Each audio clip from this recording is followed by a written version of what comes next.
নমস্কার বন্ধুরা, আমি গুবলু। আপনারা দেখছেন গুবলুস টেক গাইড। তো যুবসাথী প্রকল্পের কিন্তু ফর্ম ফিল আপ অলরেডি কিন্তু এখন অনলাইনে কিন্তু শুরু হয়ে গেছে। আপনাদের কিন্তু ক্যাম্পে আর যাওয়ার কোনো প্রয়োজন নেই। আপনারা কিন্তু এই ভিডিওর মাধ্যমে আপনারা ঘরে বসে কিন্তু সম্পূর্ণ ফর্ম ফিল আপটি করে ফেলতে পারবেন আপনার স্মার্টফোন বা ল্যাপটপ থেকে। তো কিভাবে আবেদন করবেন তার জন্য কিন্তু আপনাকে সম্পূর্ণ ভিডিওটি দেখতে হবে। গুরুত্বপূর্ণ পয়েন্ট যদি আপনার মিস হয়ে যায়, আপনারা যদি ভিডিওটি স্কিপ করেন তাহলে কিন্তু আপনার গুরুত্বপূর্ণ পয়েন্টটি কিন্তু মিস হয়ে যাবে। তো আমি কিন্তু আগের ভিডিওতে বানিয়ে দেখিয়েছিলাম আপনারা কী কী ডকুমেন্টস দেবেন, কিভাবে অফলাইনে ফর্ম আবেদন করবেন। তো সেই বিষয়ে কিন্তু আমি অলরেডি ভিডিও কিন্তু বানিয়ে রেখেছি। আপনারা যদি কেউ অফলাইন ফর্ম দিতে চান তাও কিন্তু আপনারা দিতে পারেন। আমার ওই ভিডিওতে কিন্তু ফুল ডিটেলস কিন্তু দেওয়া আছে। তো এবারে আসল ব্যাপারটা হচ্ছে, এখানে আবেদন করতে গেলে আপনার কাছে যে ডকুমেন্টসগুলো প্রয়োজন, আগে আমি সেটা বলে রাখি। এই ডকুমেন্টসগুলো পিডিএফ ফরম্যাটে আপনারা বানিয়ে রাখুন। আবেদন করতে আপনাদের যে ডকুমেন্টসগুলো প্রয়োজন সেটা হচ্ছে মাধ্যমিকের অ্যাডমিট কার্ড কিন্তু আপনাকে পিডিএফ ফরম্যাটে 2 MBর মধ্যে কিন্তু আপনাকে করে রাখতে হবে, এবং মাধ্যমিকের মার্কশিট অথবা সার্টিফিকেট সেটাও কিন্তু 2 MBর মধ্যে আপনাকে কিন্তু করে রাখতে হবে, এবং কপি অফ আধার কার্ড এটাও কিন্তু 2 MBর মধ্যে পিডিএফ ফরম্যাটে আপনাকে রাখতে হবে। কপি অফ ভোটার কার্ড আপনাকে কিন্তু 2 MBর মধ্যে রাখতে হবে পিডিএফ ফরম্যাটে সব। তারপরে কিন্তু ফার্স্ট পেজ ব্যাংক পাসবুক এটাও কিন্তু আপনাকে পিডিএফ ফরম্যাটে কিন্তু 2 MBর মধ্যে কিন্তু আপনাকে রাখতে হবে। তারপরে কিন্তু আপনাকে দিতে হবে হচ্ছে SC ST কার্ডের যে কপি আছে সেটা কিন্তু 2 MBর মধ্যে করে আপনাকে কিন্তু রাখতে হবে, এবং আপনার কিন্তু পাসপোর্ট সাইজ 1 কপি ফটো, এটা কিন্তু জেপিজি আর পিএনজি ফরম্যাট হলেও হবে, এই সাইজের কিন্তু আপনাকে রাখতে হবে। এটার ফাইল সাইজ কিন্তু 1 MBর মধ্যে কিন্তু রাখতে হবে, এবং একটি সিগনেচার কিন্তু আপনাকে করে দিতে হবে, সেটাও কিন্তু জেপিজি আর পিএনজি ফরম্যাটে, সেটাও কিন্তু 1 MBর মধ্যে আপনাকে কিন্তু রাখতে হবে। আর একটি ভ্যালিড কিন্তু আপনার মোবাইল নম্বর প্রয়োজন হবে।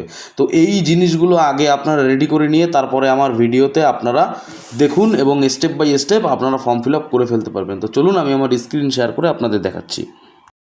এর জন্য কিন্তু আপনাকে একটি ব্রাউজার ওপেন করে নিতে হবে। আপনি কিন্তু আপনার ফোনে গুগল ক্রোম ব্রাউজারটিও কিন্তু ওপেন করে নিতে পারেন।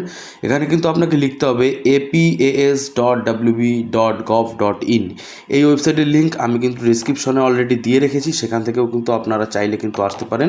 তো এই ওয়েবসাইটের উপর আপনারা লিখে এরপরে সার্চ করবেন। এবার যে প্রথম যে ওয়েবসাইটটি কিন্তু একেবারেই কিন্তু ওপেন হয়ে যাবে। তো ওপেন হয়ে যাওয়ার পর এখানে কিন্তু দেখতে পাচ্ছি রেজিস্ট্রেশন ক্যাম্প, আর উপরে কিন্তু লেখা গভর্নমেন্ট অফ ওয়েস্ট বেঙ্গল। এটা কিন্তু স্বনির্ভর বাংলা, আর এই পাশে হচ্ছে কিন্তু বাংলার যুবসাথী। যে বাংলার যুবসাথী যে বক্সটি আছে, এই বক্সের কিন্তু নিচে কিন্তু আপনারা দেখতে পাবেন অ্যাপ্লাই নাও যে অপশানটি আছে, এই অ্যাপ্লাই নাও এর উপর আপনারা ক্লিক করলে কিন্তু প্রথমেই কিন্তু আপনাদের কী কী ডকুমেন্টস লাগছে সেটা কিন্তু এখান থেকে আপনারা দেখে নিতে পারবেন। আমি যে ডকুমেন্টসের লিস্টটা আগে আপনাদের আমি বলেছি সেখান থেকেও কিন্তু আপনারা দেখে নিতে পারবেন। এরপরে কিন্তু আপনাকে এখান থেকে যে অ্যাপ্লাই অনলাইন যে অপশানটি আছে, এই অপশানটির উপর কিন্তু আপনাকে ক্লিক করতে হবে। তারপরে কিন্তু এখান থেকে একটি নতুন আরেকটি ইন্টারফেস কিন্তু আপনার সামনে চলে আসবে, অ্যাপ্লিকেশান লগ ইন। তো এখানে কিন্তু আপনার একটি মোবাইল নম্বর আপনাকে দিতে হবে, দিয়ে কিন্তু ক্যাপচার কোড বসিয়ে ওটিপি কিন্তু সেন্ড করতে হবে। তো আপনার কিন্তু মোবাইলে কিন্তু একটি ওটিপি নাম্বার চলে আসবে, সেই ওটিপি নাম্বারটা কিন্তু আপনাকে এখানে বসিয়ে নিতে হবে। তো দেখুন আমি কিন্তু বসিয়ে নিচ্ছি। এরপর ভেরিফাই লগ ইনের উপর কিন্তু আপনাকে ক্লিক করে দিতে হবে। ভেরিফাই লগ ইনের উপর ক্লিক করলে পরে কিন্তু আপনাদের সামনে এরকম একটি ইন্টারফেস কিন্তু চলে আসবে। তো এখানে কিন্তু পুরো ফর্মটা কিন্তু এটাই, বাস এই ফর্মটাই কিন্তু আপনাদের শুধু ফর্মটা ফিল আপ করতে হবে, আর কিন্তু বেশি কিছু করার নেই এখানে। তো একদম সিম্পল কিছু স্টেপ। তো প্রথমে কিন্তু লেখা আছে অ্যাপ্লিকেশন ফর্ম বাংলার যুবসাথী স্কিম। তো এখানে কিন্তু বেসিক ডিটেলস আপনাদের 3টে ধাপে কিন্তু ফর্মটি ফিল আপ করতে হবে। বেসিক ডিটেলস, ডকুমেন্টস আর কিন্তু ফাইনাল সাবমিট, বাস 3টে স্টেপ আপনাদের, একদম সিম্পল। প্রথমে কিন্তু আপনাদের মোবাইল নম্বরটি এখানে শো হবে, তারপরে কিন্তু আপনাকে আধার নাম্বারটি কিন্তু এখানে বসিয়ে নিতে হবে। তারপরে আপনারা বসাবেন আপনার নাম, মিডিল নেম যদি থাকে মিডিল নেম বসাবেন, আর যদি মিডিল নেম না থাকে বসানোর দরকার নেই। তারপরে লাস্ট নেম বসিয়ে দেবেন, বসিয়ে দিয়ে তারপর কিন্তু একটি মোবাইল নম্বর বসাবেন, যেটা হচ্ছে লিঙ্ক, ব্যাংকের সাথে লিঙ্ক আছে এরকম একটি মোবাইল নাম্বার কিন্তু আপনারা এখানে বসিয়ে নেবেন। বসিয়ে দিয়ে আপনার যদি ইমেল অ্যাড্রেস থাকে আপনি বসাবেন, না থাকলে বসাবেন না। তারপরে কিন্তু এখান থেকে আপনার জেন্ডার, আপনি ছেলে না মেয়ে সেটা এখান থেকে আপনি চুজ করে নেবেন। চুজ করে নেওয়ার পর কিন্তু একটুখানি নিচেই আপনারা দেখতে পাবেন ডেট অফ বার্থ। তো এই ডেট অফ বার্থ কিন্তু আপনাকে এখান থেকে কিন্তু বসিয়ে নিতে হবে। তো ডেট অফ বার্থ বসানোর পর অটোমেটিক্যালি আপনার বয়স কত সেটা কিন্তু সাইডে কিন্তু ক্যালকুলেট হয়ে যাবে অটোমেটিক্যালি। তারপরে আপনার বাবার নাম, মায়ের নাম আর ওয়াইফের নাম যদি থাকে আপনি বসাবেন, না থাকলে বসানোর দরকার নেই। এবার এখানে হচ্ছে যে SC ST ক্যাটাগরি, আপনি যদি SC ক্যাটাগরি চুজ করেন তাহলে কিন্তু সার্টিফিকেট বসানোর নাম্বারের ঘরটা কিন্তু খুলে যাবে, দেখুন এইভাবে। আর যদি জেনারেল করেন তাহলে কিন্তু এই বক্সটি কিন্তু আউট হয়ে যাচ্ছে। তো তারপরে কিন্তু আপনাকে ম্যারিটাল স্ট্যাটাস দিতে হবে। ম্যারিটাল স্ট্যাটাস দিয়ে তারপরে কিন্তু আপনাকে হাউস নাম্বার দিতে হবে। তো আপনারা প্রথমে হাউস নাম্বারটি বসিয়ে নেবেন, তারপরে আপনার গ্রাম,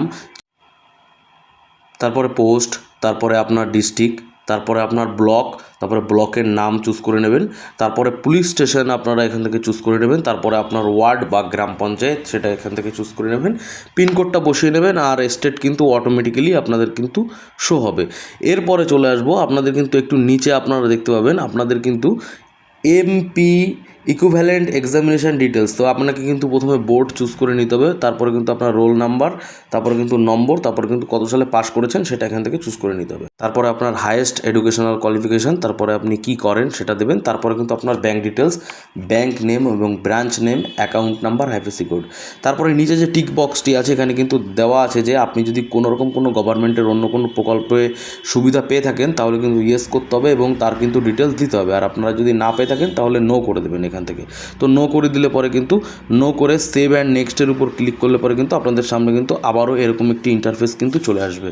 তো এখান থেকে কিন্তু আপনাদের সেই ফর্মের সেই ডকুমেন্টসগুলো কিন্তু আপলোড করতে হবে। তো প্রথমে কিন্তু আমি যেরকম বলেছিলাম মাধ্যমিকের সার্টিফিকেট, তারপরে আধার কার্ড, যে পিডিএফ ফরম্যাটগুলো কিন্তু এখান থেকে আপনারা চুজ করে নেবেন। কিন্তু সেভ ডকুমেন্টসের উপর ক্লিক করলে পরে কিন্তু আপনাদের সামনে কিন্তু ফর্মটি কিন্তু সাবমিট হয়ে যাবে।